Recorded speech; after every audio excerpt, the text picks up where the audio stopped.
ដៃម្ចាស់បុណ្យទូត្រៃនិស័យតាមសទ្ធាធនធាន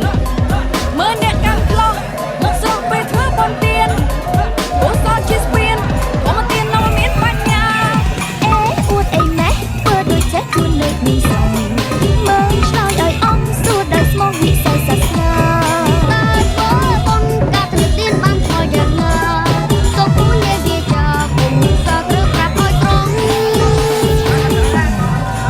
ណែពូអ្នកទាំងអស់គ្នាចេះច្រៀងអាយ៉ៃអត់ហ្នឹង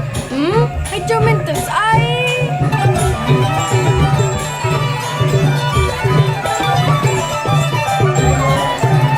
ហើយអើ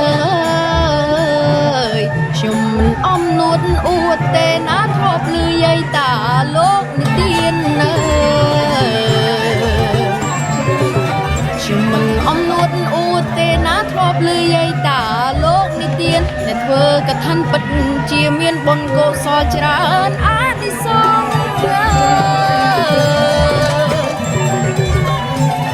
ប្រកាសថាសម្បុរល្អរូបសាច់ខ្ចីសដល់ពុផង6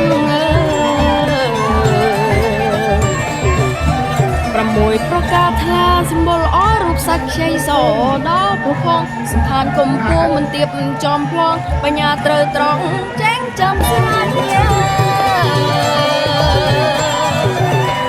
គុសាអ្នកសាមិនខ្លាយគ្នាងឃ្លាតអនាគតជាតិកើតជាស្ដេចគុសាអ្នកសាមិនខ្លាយគ្នាងឃ្លាតអនាគតជាតិកើតជាស្ដេចចិត្តក្រោយបានបួសគុណធម៌សម្រេចកិលេសកិនផ្ដាច់ជួព្រះពុទ្ធទៀត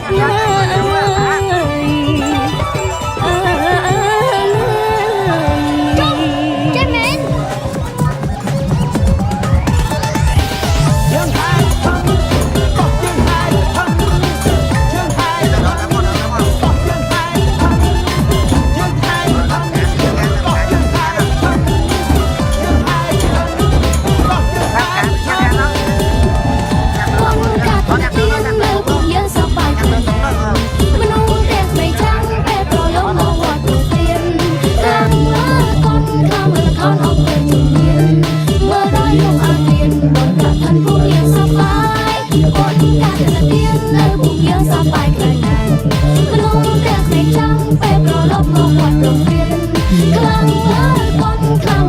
cho kênh Ghiền Mì Gõ để